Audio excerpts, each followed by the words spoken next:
لا أقسم بيوم القيامة ولا أقسم بالنفس اللوامة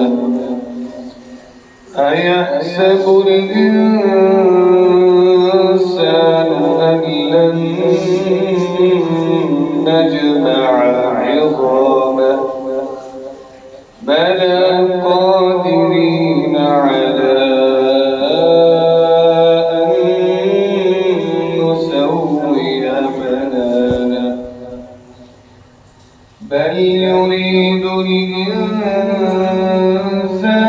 ليفجر أمامه يسأل أيان يوم القيامة فإذا برق البصر وخسف القمر وجمع الشمس والقمر يقول الإنسان يومئذ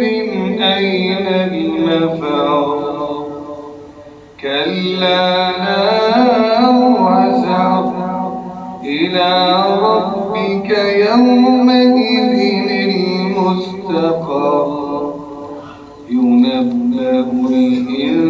الإنسان يومئذ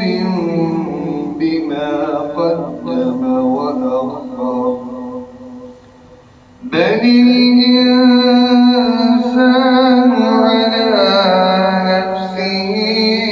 بصيرة ولو ألقى